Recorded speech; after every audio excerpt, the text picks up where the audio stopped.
আসসালামু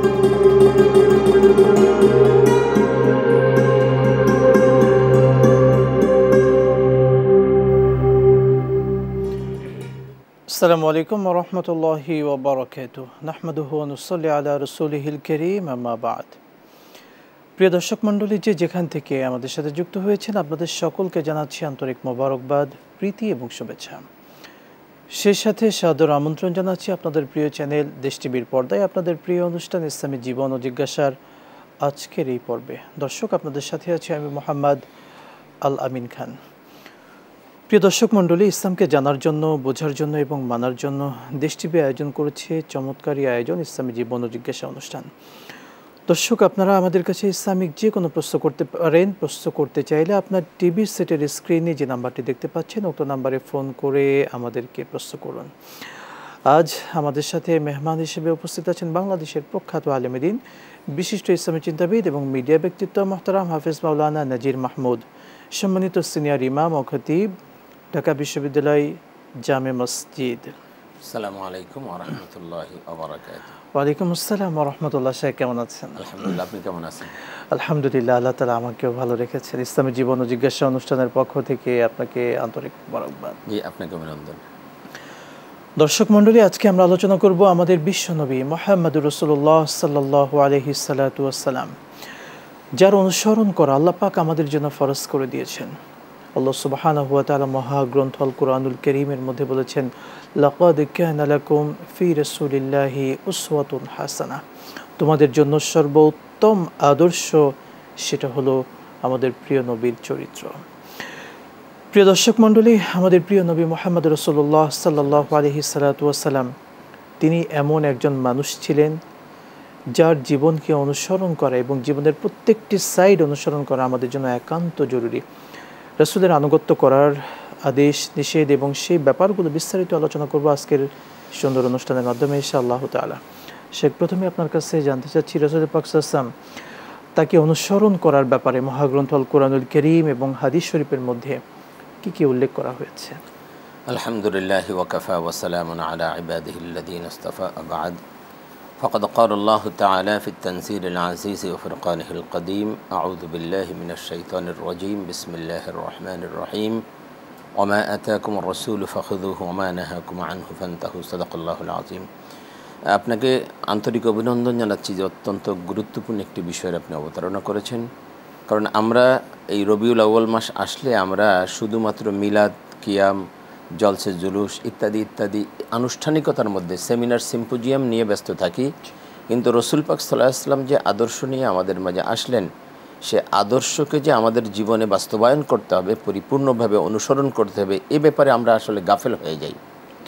আমি এই সেমিনার, সিম্পোজিয়াম, মিলাদ এগুলোর বিরোধিতা করছি না, মানে এগুলোর মধ্যে যেন আমরা সীমাবদ্ধ না থাকি, বরং আমরা যেন আমাদের জীবনের প্রতিটি ক্ষেত্রে আল্লাহ রসুলের আনুগত্য করতে পারি, সে ব্যাপারে আমাদেরকে সচেতন হতে হবে। দেখুন, আল্লাহ রাব্বুল আলামিন আমাদেরকে সৃষ্টি করেছেন শুধু ইবাদতের জন্য। বলছেন, ওমা খলাকতুল জিন্না ওয়াল ইনসা ইল্লা লিয়াবুদুন। ভালো করে বুঝতে হবে যে আল্লাহ পাকের উদ্দেশ্য কি। আল্লাহ পাকের উদ্দেশ্য, আমাদেরকে সৃষ্টির উদ্দেশ্য হলো শুধুমাত্র আমরা যেন তার গোলামি করি, আমরা যেন তার দাসত্ব করি, আমরা যেন তার ইবাদত করি। তাহলে আপনি বলবেন যে আমরা কি সবসময় ইবাদত করব? হ্যাঁ, সবসময় ইবাদত। আপনি ঘুমাবেন, সেটাও কিন্তু ইবাদত হবে। আপনি বাজার করবেন, ব্যবসা করবেন, চাকরি করবেন, আপনি যা করবেন সব কিছু ইবাদত হবে যদি আপনি রসুল পাক সাল্লাল্লাহু আলাইহি ওয়াসাল্লাম তরিকা মোতাবেক সে কাজটি করে থাকেন। মূলত আমাদের প্রত্যেকটি কাজ কিভাবে ইবাদত হবে এইটা দেখানোর জন্য আল্লাহ পাক রসুলকে পাঠিয়েছেন। আমরা কিভাবে প্রত্যেক সময় আল্লাহর আনুগত্য করতে পারি, সদা সর্বদা আল্লাহ রাব্বুল আলামিনের গোলামি করতে পারি, এইটা প্র্যাকটিক্যালি দেখানোর জন্য আল্লাহ পাক রসুলকে পাঠিয়েছেন। এই জন্য আল্লাহ বলছেন, ওমা আরসালনা মির রাসূলিন ইল্লা লিইউতাআ বিইযনিল্লাহ। শুধু আমাদের রসুল নয়, বলছেন আমি প্রত্যেক রসুলকে পাঠিয়েছি এই জন্য তার উম্মতরা যেন আমার নির্দেশক্রমে তার আনুগত্য করে। ওমা আরসালনা মির রাসূলিন ইল্লা লিইউতাআ বিইযনিল্লাহ, ইল্লা লিইউতাআ বিইযনিল্লাহ, এই জন্য আমি রসুলকে পাঠিয়েছি আমার নির্দেশক্রমে তারা সকলে উম্মতেরা রসুলের আনুগত্য করবে। তাহলে আনুগত্য করা, রসুলের আনুগত্য করা, এটা আমাদের জন্য ফরজ। আর এটাই হলো মূল ঈমানের দাবি। একটা হলো আল্লাহর উদ্দেশ্য আমাদেরকে সৃষ্টি, আর আরেকটা হলো আমাদের উদ্দেশ্য কি। আমাদের জীবনের লক্ষ্য কি, গোল কি? আমাদের জীবনের একমাত্র গোল হলো আল্লাহ সন্তুষ্টি অর্জন। আমি জীবনের যে কাজটি করব, সব কাজের মধ্যে আল্লাহর সন্তুষ্টি থাকতে হবে। আর আল্লাহ পাক বলছেন, যদি আমার সন্তুষ্টি অর্জন করতে চাও তাহলে আমার রসুলের আনুগত্য করো। দেখুন আল্লাহ পাক সূরা আল ইমরানের মধ্যে বলছেন, কুল, হে রসুল আপনি বলে দিন আমার পক্ষ থেকে আপনার উম্মতদের জন্য, আমার বান্দাদেরকে আপনি বলে দিন, ইন কুনতুম তুহিব্বুন আল্লাহ, যদি তোমরা আল্লাহকে ভালোবাসতে চাও। আমাদের জীবনের মূল লক্ষ্য দেখেন, মূল লক্ষ্য হলো আল্লাহকে ভালোবাসা। আর সেটা আল্লাহ বলছেন যে যদি তুমি তোমার মূল লক্ষ্যকে পূরণ করতে চাও, মানে আল্লাহকে ভালোবাসতে চাও, ফাত্তাবিউনি, আমি রসুল আমাকে অনুসরণ করো। আমাকে যদি অনুসরণ করো তাহলে কি হবে? তুমি যে আল্লাহকে ভালোবাসতে চাচ্ছ, সেই আল্লাহ তোমাকে ভালোবাসবেন। আল্লাহ বলছেন ইউহিব্বুকুমুল্লাহ, যদি তুমি আমার রসুলের আনুগত্য করো তাহলে আমি আল্লাহ তোমাকে ভালোবাসবো। ইউহিব্বুকুমুল্লাহ, আল্লাহ ভালোবাসতে শুরু করবে। ওয়া ইয়াগফির লাকুম দুনুবাকুম আল্লাহু গফুরুর রহিম, আর আল্লাহ রাব্বুল আলামিন তোমার সমস্ত পাপ রাশিকে ক্ষমা করে দেবেন। জীবনের প্রতিটি ক্ষেত্রে যখন তুমি রসুলের আনুগত্য করতে থাকবে, তো এখানে তোমার বিগত জীবনে যে গুনাহ হয়েছিল অথবা এর ফাঁকে মাঝে মাঝে যদি কোনো গুনাহ হয়ে থাকে তো আল্লাহ পাক ক্ষমা করে দেবেন। কেন? আল্লাহু গফুরুর রহিম, আল্লাহ ক্ষমাশীল, মহান ক্ষমাশীল, এই জন্য আল্লাহ ক্ষমা করবেন। আর আল্লাহ ভালোবাসবেন কেন? তিনি রহিম, তিনি দয়াময়, তিনি প্রেমময়, এই জন্য তিনি তোমাকে ভালোবাসবেন। তাহলে আমরা যদি এভাবে বলি যে আল্লাহর উদ্দেশ্য হলো আমরা যেন আল্লাহর ইবাদত করি, আর সেই ইবাদতের জন্য আল্লাহ রসুল পাঠিয়েছেন, আর আমাদের দায়িত্ব হলো রসুলের আনুগত্য করা। আর রসুলের আনুগত্য যদি করি, আমাদের মূল লক্ষ্য যেটা, সেটাও পূর্ণ হবে যদি আমরা রসুলের আনুগত্য করি। আমাদের একমাত্র লক্ষ্য উদ্দেশ্য হলো আল্লাহর সন্তুষ্টি অর্জন। সেই জন্য আমাদের জীবনের প্রতিটি ক্ষেত্রে, আপনি যে ব্যক্তিগত জীবন, পারিবারিক জীবন, সামাজিক জীবন, আপনার রাজনৈতিক জীবন, আপনার ব্যবসায়িক জীবন, সমস্ত ক্ষেত্রে আল্লাহ রসুলের আদর্শ রয়েছে এবং সে আদর্শের অনুসরণ করা হলো আমাদের দায়িত্ব। আপনি শুরুতে যে আয়াতটি তেলাওয়াত করেছেন, আল্লাহ বলছেন লাকাদ কানা লাকুম ফি রাসূলিল্লাহি উসওয়াতুন হাসানা, তোমাদের জন্য রসুলের জীবনীর মধ্যে রয়েছে উত্তম আদর্শ। সুতরাং আমাদের একমাত্র আদর্শ হলেন রসুল পাক সাল্লাল্লাহু আলাইহি ওয়াসাল্লাম এবং সাহাবা রাদিয়াল্লাহু আজমাইন। রসুল পাক সাল্লাল্লাহু আলাইহি ওয়াসাল্লাম পরবর্তীতে বলেছেন, আমরা শুনবো ইনশাআল্লাহ। একটা ফোন কল নিয়ে নিচ্ছি। আসসালামু আলাইকুম ওয়া রাহমাতুল্লাহ। প্রিয় দর্শক, প্রশ্ন করুন। আসসালামু আলাইকুম, আমি ঢাকা থেকে বলছি। জি, আমার দুটো প্রশ্ন ছিল হুজুর। জি বোন। একটা প্রথম প্রশ্ন হচ্ছে, আমরা যে সোম আর বৃহস্পতিবার রোজা থাকি, এটা কতটুকু গুরুত্ব যদি হুজুর একটু বুঝিয়ে বলতেন। আর রোজাটা কি বৃহস্পতিবারে বেশি সওয়াব নাকি সোমবার দিন? আর একটা প্রশ্ন হচ্ছে হুজুর, আমরা যে সেজদার মধ্যে দুইটা একটা তাসবির পড়ি, এটা কি 2 সেজদার মাঝখানে, এটা কি হুজুর ফজর, সুন্নত ও নফল মানে তিনটার মধ্যে পড়তে হবে? একটু যদি বিস্তারিত জানাইতেন। জি বোন, আপনি আমাদের সাথে থাকুন ইনশাআল্লাহ, আশা করছি উত্তর পাবেন। আমরা আরো একটা ফোন কল নিয়ে নিচ্ছি। আসসালামু আলাইকুম ওয়া রাহমাতুল্লাহ। কে বলছেন? আসসালামু আলাইকুম ওয়া রাহমাতুল্লাহ। ওয়ালাইকুম আসসালাম। আমি আব্দুর রাজ্জাক বলছি, রাজশাহী থেকে। জি। আচ্ছা, আমি জানতে চাই যে প্রত্যেকটা নবী রাসূল তারা দাওয়াত দিয়েছেন সমাজপতিদেরকে, তাই না? জি। সমাজে যারা গণ্যমান্য ব্যক্তি বা সমাজে যারা সমাজ পরিচালনা করে তাদেরকে।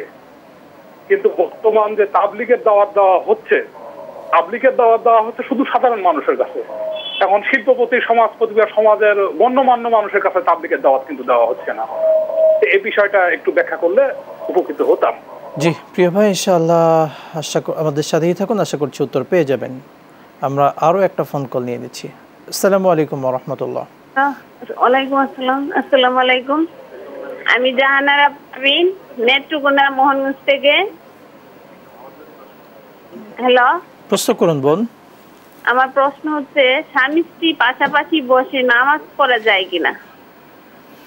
জি প্রিয় বোন, আমাদের সাথেই থাকুন ইনশাআল্লাহ, আশা করছি উত্তর পেয়ে যাবেন। আমরা প্রথম প্রশ্নটি পাচ্ছি, সেটা হলো সোমবার এবং বৃহস্পতিবার আমরা যে রোজাটা রাখি, এই রোজাটির সওয়াবটা কি এবং এই 2 দিনের মধ্যে কোন দিনের রোজাটা সবথেকে বেশি উত্তম? আলহামদুলিল্লাহ বোন, আসলে এটা আমাদের সবারই এই বিষয়গুলো জানা দরকার। আল্লাহ বলছেন ফাসআলু আহলাদ যিকরি ইন কুনতুম লা তা'লামুন, তোমরা যারা জানো না, যারা জানে তাদের কাছ থেকে জেনে নাও। আমাদের আসলে জানার কোনো শেষ নেই। এই রোজা রাখা আল্লাহ রাব্বুল আলামিনের কাছে অনেক বড় একটা ইবাদত, অনেক প্রিয় একটা ইবাদত। আল্লাহ রাসূল সাল্লাল্লাহু আলাইহি ওয়াসাল্লাম সোমবার এবং বৃহস্পতিবার সপ্তাহে 2 দিন রোজা রাখতেন। সাহাবারা বললেন, ইয়া রাসূলুল্লাহ, আপনি 2 দিন কেন রোজা রাখেন? সোমবারের ব্যাপারে আল্লাহ রাব্বুল বলছেন যে এই দিন আমি জন্মগ্রহণ করেছি, আবার এই দিন মানুষের আমলনামা আল্লাহর কাছে পেশ করা হয়। আবার বৃহস্পতিবারও আল্লাহর কাছে মানুষের আমলনামা পেশ করা হয়। আল্লাহ রাব্বুল বলেন যে আমি চাই আমার আমলনামা যখন পেশ করা হয় তখন যেন আমি রোজাদার অবস্থায় থাকি। এই জন্য তিনি এই 2 দিনের রোজা রাখতেন। সুতরাং 2 দিনের রোজার যে ভ্যালু আপনি যেটা বলছেন সব একই রকম হবে, আপনি সোমবারে রাখেন অথবা বৃহস্পতিবার রাখেন, একই রকম সব হবে। এছাড়া আমরা যদি দেখি মুহররমের রোজার ব্যাপারে হাদিস আসছে আলাদা, তারপর আরাফাত দিনের রোজার ব্যাপারে আলাদা হাদিস আসছে, সেটার ফজিলত ভিন্ন, কিন্তু এই 2 দিনের রোজা একই রকম সব পাবেন। এছাড়া মানে প্রত্যেক আরবি মাসের 13, 14, 15-তে রোজা রাখার সুযোগ আছে, এটাও আল্লাহর হাবিব রাখতেন, সে সময় আমরা রোজা রাখতে পারি। এই এগুলো সব নফল রোজা এবং সব একই ধরনের হবে। বারাকাল্লাহ শেখ। আরও একটি প্রশ্ন ছিল, 2 সিজদার মাঝখানে আমরা যে দোয়াটা পড়ে থাকি, এই দোয়াটি ফজরের নামাজের সুন্নত যেটা আছে এই সময়ও কি পড়া যাবে কিনা? সমস্ত নামাজে পড়তে হবে। জি, সমস্ত নামাজেই পড়া যাবে, ফরজ, ওয়াজিব, সুন্নাহ, নফল সব নামাজের মধ্যেই এই দোয়াটা পড়া যাবে এবং এই দোয়াটা পড়া খুবই উত্তম একটি দোয়া। জি, বারাকাল্লাহ। আমরা আরও একটা ফোন কল নিয়ে নিচ্ছি শেখ। আসসালামু আলাইকুম ওয়া রাহমাতুল্লাহ। প্রিয় দর্শক, প্রশ্ন করুন। আমি মোহাম্মদ ফরহাদ হোসেন, সিরাজগঞ্জ জেলা শাহপুর থানা থেকে বলছি। আমার একটু মনে করেন যে এই যারা মনে করেন যে কওমি মাদ্রাসা যারা তাদেরকে মনে করেন যে যারা ইসলাম পদে থাকে বা সঠিক পদে থাকে তাদেরকে ওয়াহাবি বলা হয়, আর তাদের ভিতরে মানে সুন্নত নাই, দিন নাই, নামাজ নাই, তারা আমার বলতেছে যে আমাদের নবী কি মনে করেন যে আজিম নাজির, আমাদের নবী কি মাটির নূরের তৈরি, মানে এই বলে জানছে তারা মানে তারাতে আর কি আপনার করে ওয়াহাবি হয় সঠিক? শেখ, আমরা উত্তর নিচ্ছিলাম, এর মধ্যে রাজশাহী থেকে জনাব আব্দুর রাজ্জাক ভাই জানতে চেয়েছেন তাবলিগের দাওয়াত, তাবলিগ জামাত বর্তমান যেটা আছে আমাদের সমাজে, তারা শুধুমাত্র সাধারণ মানুষদেরকে দাওয়াত দিচ্ছে, কিন্তু সমাজের যারা উচ্চ পদস্থ ব্যক্তি রয়েছে, বিশেষ করে শিল্পপতি বা উচ্চ পদস্থ ব্যক্তিদের কাছে তাদের দাওয়াত পৌঁছানো হয় না কেন? প্রশ্ন রাখতে চাই। জি, আসলে উনি আগে বলেছেন যে নবী রসুলগণ তো উচ্চ পদস্থ সবাইকে দাওয়াত দিতেন, সমাজের নেতা নেত্রীদের। ব্যাপারটা আসলে এরকম না, রসুলগণ সবার কাছে দাওয়াত দিতেন, সমাজের নেতৃস্থানীয় যারা আছে তাদের কাছেও দাওয়াত দিতেন, সমাজের সব শ্রেণীর মানুষের কাছেও দাওয়াত পৌঁছাতেন। বরং আমরা যেটা দেখি মুহাম্মদ রাসূলুল্লাহ সাল্লাল্লাহু আলাইহি ওয়াসাল্লামের জীবনী যদি আমরা আলোচনা করি, তো প্রথমে যারা ঈমান এনেছিল তারা সমাজের একেবারেই খুব সাধারণ মানুষ ছিল। দাওয়াত সবার কাছে পৌঁছায় দেওয়া হয়েছে, কিন্তু ঈমান যারা এনেছিলেন তারা সমাজের খুব সাধারণ মানুষ ছিলেন, খুব গরিব মানুষ ছিলেন, সমাজের অবহেলিত মাজলুম মানুষগুলো এসে আল্লাহর হাবিবের কাছে প্রথমে ইসলাম গ্রহণ করেছিলেন। এটা হলো একটা চিত্র, এবং সব নবীদের বেলায় সেটা দেখা যায়। সুতরাং নবীরা যে শুধুমাত্র সমাজের নেতৃস্থানীয়দের কাছে দাওয়াত দিয়েছেন এই চিন্তা চেতনাটা ঠিক নয়, নবী রসুলগণ সবার কাছেই দাওয়াত দিয়েছেন। 2 নম্বর বিষয় হলো যে বর্তমান তাবলিগ জামাত যেটা করছে, তারা যে শুধু সাধারণ মানুষের কাছে দাওয়াত দেয় তা না, সাধারণ মানুষের কাছে দাওয়াত দেয়, এবং আমি যতদূর জানি যে সমাজের নেতৃস্থানীয় যারা আছে তাদের কাছেও তাদের দাওয়াত পৌঁছাচ্ছে। সুতরাং আমরা এই দাওয়াতের বিরোধিতা না করি, বরং আমরা পরস্পরকে সহযোগিতা করব, যে যেখান থেকে যতটুকু ভালো কাজ করছে তার সেই ভালো কাজের সহযোগিতা করা, পরস্পর বিরোধী কথাবার্তা না বলা, বরং এটা আমাদেরকে আস্তে আস্তে দূরে সরিয়ে দেয়। এরকম যদি হয়, আমাদের দায়িত্ব হলো আমরা সমাজের মুসলমান হিসেবে সবাই ভাই ভাই মিলেমিশে কাজ, আল্লাহর হাবিবের কাজকে আমরা যেন এগিয়ে নিতে পারি সে বিষয়ে আমাদের চিন্তা চেতনা থাকা দরকার। আল্লাহ তৌফিক দান করুন, আমিন। আমরা আরও একটি প্রশ্ন নিচ্ছি, স্বামী স্ত্রী পাশাপাশি বসে নামাজ আদায় করতে পারবে? স্বামী স্ত্রী পাশাপাশি বসে দাঁড়িয়ে কোনো অবস্থাতে নামাজ পড়তে পারবে না। স্বামী স্ত্রী নয়, শুধুমাত্র পুরুষের পাশে কোনো মহিলা দাঁড়াতে পারবে না, মহিলার পাশে পুরুষ দাঁড়িয়ে নামাজ পড়তে পারবে না। সেটা যদি মা এবং সন্তান হয়, ছেলে হয়, তাও পারবে না। মহিলাদেরকে সবসময় পুরুষের পিছনে দাঁড়াতে হবে নামাজের ক্ষেত্রে, তাই না হলে নামাজ নষ্ট হয়ে যাবে, নামাজ হবে না। কিছুটা পিছনে হলেও পিছনে দাঁড়িয়ে নামাজ পড়তে হবে। বারাকাল্লাহ। আমরা একটা ফোন কল নিয়ে নিচ্ছি। আসসালামু আলাইকুম ওয়া রাহমাতুল্লাহ। প্রিয় দর্শক, প্রশ্ন করুন। ওয়ালাইকুম আসসালাম। আমার নাম মোহাম্মদ মাহবুব, আমি উত্তরদিঘি ফুলতলা থেকে বলছি। আমার একটি প্রশ্ন, যে তাহাজ্জুদ নামাজ কয় রাকাত এবং এর কোনো সীমারেখা আছে কিনা, যে এই কয় রাকাত পড়তে হবে, আর সুন্নাত নাকি নফল না ওয়াজিব তাহাজ্জুদ নামাজ, এইটা আর তাহাজ্জুদ নামাজটা মূলত কখন পড়লে ভালো হয়? প্রিয় ভাই, আমাদের সাথেই থাকুন ইনশাআল্লাহ, আশা করছি উত্তর পেয়ে যাবেন। আমরা আরো একটা ফোন কল নিয়ে নিচ্ছি। আসসালামু আলাইকুম ওয়া রাহমাতুল্লাহ। ওয়ালাইকুম আসসালাম, আমি শাফিউল মিল্লাত পিরোজপুর থেকে বলছিলাম। জি জি হুজুর, আমার একটা প্রশ্ন ছিল। প্রশ্নটা হচ্ছে, আমরা জানি যে আত্মহত্যা মহাপাপ।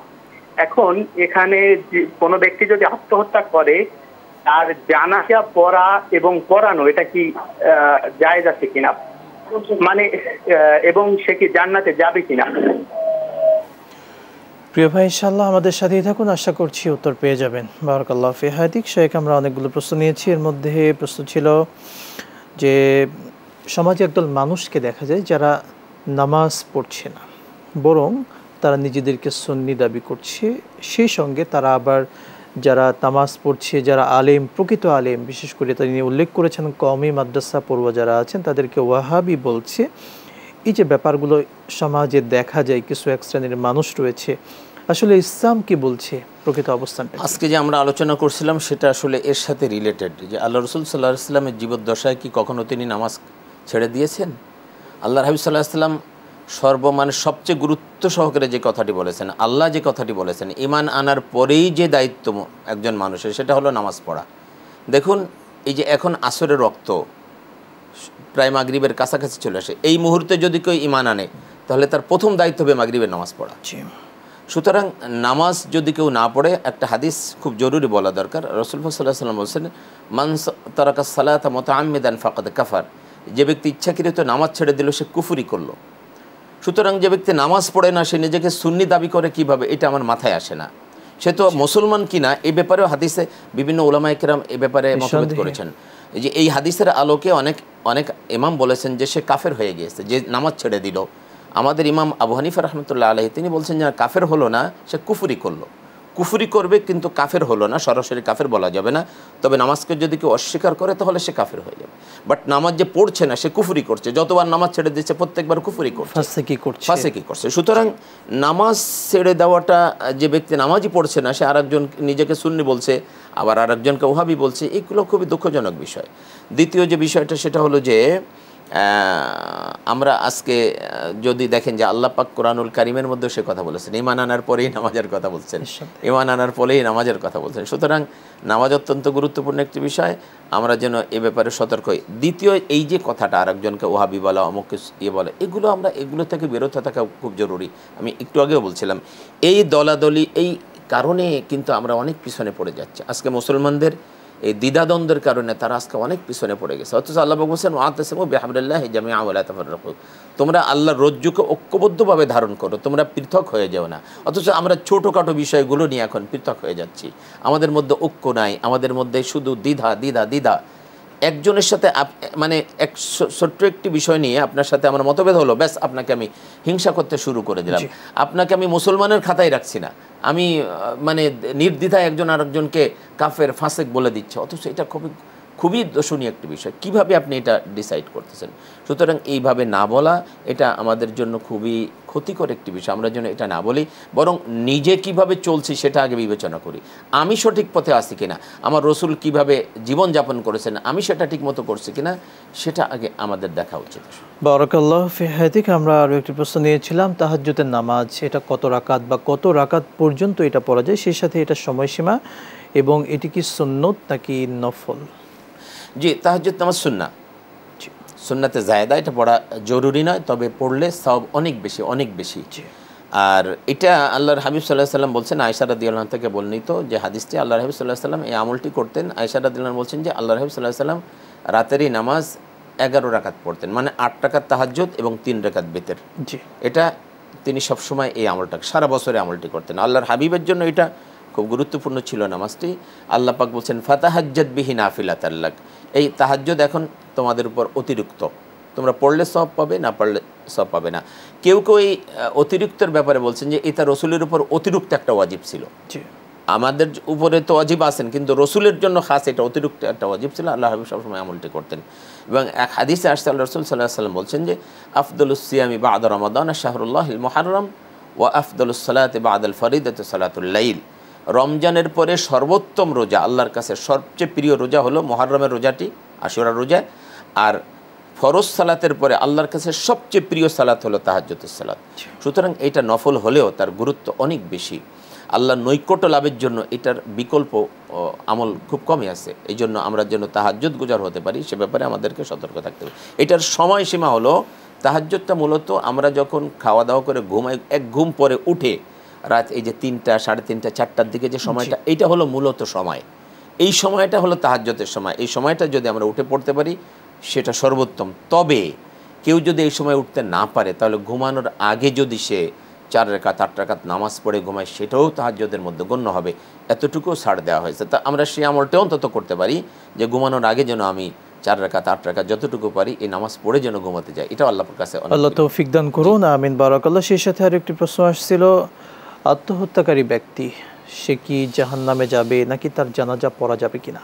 দেখুন, কে জাহান্নামে যাবে কে জান্নাতে যাবে এটা ফয়সালা আল্লাহ করবেন। তবে হাদিসে যেটা পাওয়া যায় যে আত্মহত্যাকারী ব্যক্তি যেভাবে আত্মহত্যা করবে জাহান্নামে তাকে সেভাবে শাস্তি দেওয়া হবে। কেউ যদি পেটে ছুরি মেরে আত্মহত্যা করে তো জাহান্নামে সে নিজের পেটে ছুরি মারতে থাকবে। কেউ যদি গলায় ফাঁস নিয়ে মারা যায় তাহলে তার আযাবটা ওইভাবে হবে যে সে বারবার ফাঁস নিয়ে মরবে। এভাবে কেউ যদি ওই বিষ পান করে মারা যায় তো ওইভাবে বিষ পান করতে থাকবে আর মরবে। এটা হলো তার আযাবের কথা হাদিসে বলা হয়েছে। এখন সে আসলে আল্লাহই ভালো জানেন যে এভাবে মরার পরে আমরা হাদিসের দৃষ্টিকোণ থেকে যদি দেখি তাহলে আযাবটা তার এরকম বা জাহান্নামের দিকে তাকে মানে সেই মেসেজটা পাওয়া যাচ্ছে। এরপরেও আল্লাহ গফুরুর রহিম, আল্লাহ কাকে জাহান্নামে দিবেন জান্নাতে দিবেন এটা আমরা ডিসাইড করতে পারি না বা আমরা বলতেও পারি না, এটা বলা উচিত না কারোর। দ্বিতীয় যে বিষয়টি সেটা হলো যে তার জানাজা পড়া যাবে কিনা। দেখুন, একজন সে মুসলমান যদিও আত্মহত্যা করে মারা গেছে তো আত্মহত্যা মহাপাপ। এই কারণে যেহেতু আত্মহত্যা করে মারা গেছে আমরা এটাকে ঘৃণা করতেই হবে। এই জন্য কোনো বড় আলেম বা অনেক বড় জামাত তার করবে না, জানাজা করবে না, আবার একদম জানাজা না করেও তাকে কবর দিবে না। এই জন্য সাধারণ কিছু মানুষ মিলে তার জানাজা করে দাফন দিয়ে দিবে। এটা হলো ইসলামের বিধান। অর্থাৎ এই কাজটাকে আমরা ঘৃণা করছি তার একটা নমুনা হলো তার জানাজায় সামান্য কিছু মানুষ অংশগ্রহণ করবে, সাধারণ কিছু মানুষ মিশে তার জানাজা করে দেবে। এই কাজটা ঘৃণিত, এই জন্য এই কাজটা করা হয়। স্বামী রাগান্বিত হয়ে বিভিন্ন কারণে তার ওয়াইফকে ফোনে 3বার তালাক এভাবে উচ্চারণ করেছে, এতে কি তাদের তালাক হয়ে গিয়েছে নাকি এই মুহূর্তে করণীয় কি তাদের? দেখুন, এই বিষয়টা নিয়ে একটু কথা বলতে হয় কারণ এই প্রশ্নটা আমাদের কাছে প্রায় আসে। জি, রাগান্বিত হয়ে তালাক দিয়েছে, আজ পর্যন্ত শুনেছেন কেউ যে খুশি হয়ে তালাক দেয়? সবাই তো রাগ হয়েই তালাক দেয়। সুতরাং এটা একটা বেহুদা কথা। তালাক তো রাগ হয়েই মানুষ দেয়। তবে তালাক যেভাবে দেওয়া কথা সেভাবে আমাদের দেশে দেয় না। তালাকটা রাখা হয়েছে এ কারণে যে স্বামী স্ত্রী আর বনছে না, আর তারা মিলেমিশে থাকতে পারছে না। প্রথমত তাদের মধ্যে যে সমস্যাগুলো হতো নিজেরা মিলানোর চেষ্টা করছে, গার্জিয়ান এসে মিলানোর চেষ্টা করছে, কোনোভাবেই সম্ভব হয় নাই। এই পর্যায়ে যে তাকে 3 মাসে 3টা তালাক দেওয়া, যাতে সে বুঝতে পারে, প্রথম তালাক দেওয়ার পরে সে বুঝতে পারে যে না আমার এটা করতে হবে না, এভাবে আস্তে আস্তে। কিন্তু আমাদের সমস্যা হলো একদম প্রথমেই মানে 4 নম্বর স্টেপটা প্রথমেই বলে দেয় তালাক এবং ছোটো কারণে। এখন যেভাবে বলেছেন এটা এভাবে এখান থেকে মাসআলা বলা ঠিক নয়। এজন্য যে আসলে উনি কিভাবে বলেছেন, এই যে বলছেন তালাক দিলাম নাকি তালাক দিব নাকি তালাক দিছি, কোনোটাই নয়। তালাক এটা কোনো ভাষা নয়। এই জন্য আপনি যদি আল্লাহকে ভয় করেন বা আপনারা যদি আল্লাহকে ভয় করেন, শরীয়ত মোতাবেক জীবনযাপন করতে চান, তাহলে লিখিতভাবে আপনার বাড়ির পাশে কাছাকাছি যে মাদ্রাসা আছে মুফতি সাহেবকে অ্যাড্রেস করেন বিষয় যে বরাবর মুফতি সাহেব বিষয় তালাক এর মাসলা সম্পর্কে জানার ব্যাপারে যে ইত্যাদি এভাবে বলা হয়েছে, 3বার সে এভাবে বলেছে, সুতরাং এখন আমরা কি করতে পারি, মুফতি সাহেব লিখিত ফাতোয়া দিয়ে দেবেন, এটা হলো রাইট। জি, বারাকাল্লাহ, চমৎকার বলছিলেন। সেই সাথে আজকে মূলত যে বিষয় নিয়ে আমরা আলোচনা করছিলাম, আল্লাহ রাসূল সাল্লাল্লাহু আলাইহি ওয়াসাল্লাম তিনি সর্বশ্রেষ্ঠ রাসূল, নবী এবং মানুষ। তার প্রতি যে আনুগত্যের ব্যাপারটা আছে, আমরা অনেকাংশে তাকে আনুগত্য করি নামাজ, রোজা, হজ, যাকাত, শুধু এগুলোতে। কিন্তু আমাদের প্র্যাকটিক্যাল লাইফে এসে আমরা আমাদের ব্যবসা বাণিজ্য, আমাদের কর্ম এবং আমাদের জীবন পরিচালনার ক্ষেত্রে আমরা কিন্তু রাসূলকে অনুসরণ করছি না। আসলে কিভাবে রাসূলকে অনুসরণ করতে হবে আপনি জানাবেন। দেখুন, এ ব্যাপারে কোরআনুল কারিমে আল্লাহ স্পষ্ট বলে দিয়েছেন, ওমা আতাকুম রাসূলু ফাখুযুহু ওয়া মা নাহাকুম আনহু ফান্তাহু। আমার রসুল যা যা করতে বলেছেন সব তোমরা করবে, যা নিষেধ করেছেন তা থেকে বিরত থাকবে। একদম ক্লিয়ার কাট কথা। রসুল যা জীবনে করেছেন, যা করতে বলেছেন এটাই তোমরা করবে, যা করতে নিষেধ করেছেন তার থেকে বিরত থাকবে। এটা হলো তোমাদের জীবন আদর্শ, এটাই একমাত্র। সুতরাং এটাই হলো মূল কথা। আর এটা যদি আমরা না মানি, দেখুন আল্লাহ পাক কোরআনুল কারীমের মধ্যে বলছেন, সূরাতুল আরাফের মধ্যে বলছেন, ফালা ওয়া রাব্বিকা লা ইউমিনুনা হাত্তা ইউহাক্কিমুকা ফীমা শাজারা বাইনাহুম সুম্মা লা ইয়াজিদু ফি আনফুসিহিম হারাজাম মিম্মা কাদাইতা ওয়া ইউসাল্লিমু তাসলিমা। বলছেন যে এই আয়াতের মর্ম কথা হলো, আমার রসুল তোমাদের ব্যাপারে যে ফয়সালা করেন, এই ফয়সালা যদি তুমি সন্তুষ্ট চিত্তে মেনে নাও তাহলে তুমি মোমেন নয়। আল্লাহ বলছেন ফালা ওয়া রাব্বিকা, তোমার রবের কসম। তার মানে আল্লাহ নিজের কসম করে নিজে বলছেন, ফালা ওয়া রাব্বিকা, তোমার রবের কসম, ওই ব্যক্তি মোমেন নয়। ফালা ওয়া রাব্বিকা লা ইউমিনুনা, ওই ব্যক্তি তো মোমেনই নয়। তোমার রবের কসম, ওই ব্যক্তি মোমেন নয় যে ব্যক্তি তোমার ফয়সালাকে মেনে নেয় না। সুতরাং জীবনের প্রতিটি ক্ষেত্রে রসুলের ফয়সালা রয়েছে, সেটা মেনে নেওয়াটা আমাদের জন্য খুবই জরুরি, আমরা যদি নিজেদেরকে মোমেন বলে দাবি করতে চাই। আর রসুলের এতাআত ছাড়া, আনুগত্য ছাড়া তো একজন মানুষ কখনো আল্লাহকে পেতে পারে না। আল্লাহ পাক রসুলকে পাঠিয়েছেন আমরা যেন তার আনুগত্য করি। রসুলের আনুগত্য করলে ফায়দা কি? আল্লাহ বলছেন মাই ইউতিআর রাসূলা ফাকাদ আতা আল্লাহ, কোরআনুল কারীমের আয়াত। যে ব্যক্তি রসুলের আনুগত্য করলো সে তো আল্লাহরই আনুগত্য করলো। আর আল্লাহর আনুগত্য করলে ওই ব্যক্তি আল্লাহ রাব্বুল আলামিনের সন্তুষ্টি অর্জন করতে পারবে। দু একটা উদাহরণ যদি আমরা দেই, দেখুন রসুলের আনুগত্য আমাদের কিভাবে করতে হবে। ইরান বেজেতা, ইরান তদানীন্তন সুপার পাওয়ার ছিল। মুসলমান যখন বিজয় করে, এই হুযায়ফা ইবনে ইয়ামান রাদিয়াল্লাহু আনহু তিনি ইরান বিজয় করেছিলেন হযরত ওমর রাদিয়াল্লাহু আনহুর সময়, কিন্তু তিনি সেফা সালার ছিলেন। তো ইরানের যে বাদশা ছিল তার সামনে যখন খেতে বসছে, অবরুদ্ধ করে রাখছে, মিটিং হচ্ছে, হচ্ছে, আলোচনা হচ্ছে, তখন খেতে বসেছেন। খেতে বসার সময় খাবার পড়ে গেছে মুখ থেকে, হাত থেকে।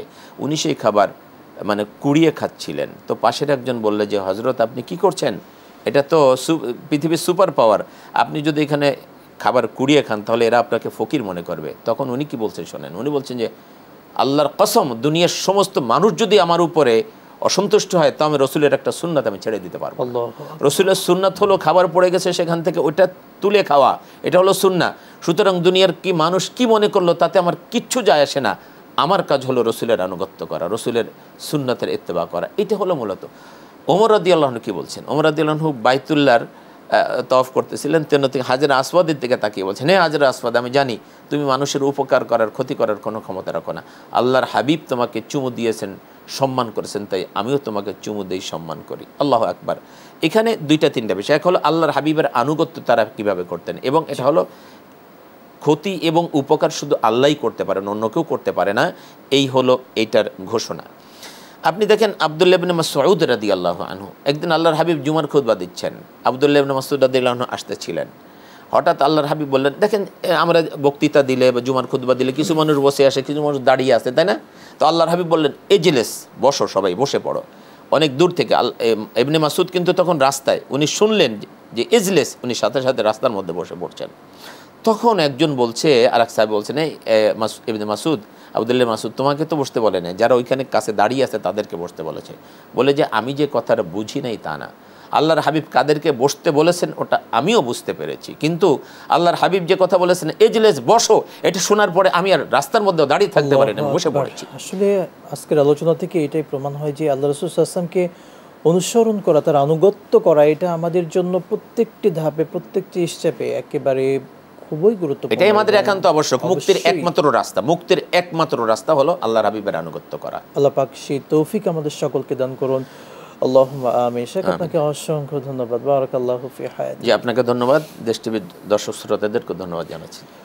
প্রিয় দর্শক মণ্ডলী, দেখছিলেন আপনাদের প্রিয় চ্যানেল দেশ টিভির পর্দায় আপনাদের প্রিয় অনুষ্ঠান ইসলামী জীবন ও জিজ্ঞাসা। আজকের মতো বিদায় নেব, তবে আগামীকাল ঠিক একই সময়ে আবার দেখা হয়ে যাচ্ছে ইনশাআল্লাহ তাআলা। সে পর্যন্ত মহান আল্লাহ সুবহানাহু ওয়া তাআলা আমাদের সকলকে সুস্থ রাখুন, ভালো রাখুন। আসসালামু আলাইকুম ওয়া রাহমাতুল্লাহি ওয়া বারাকাতুহু।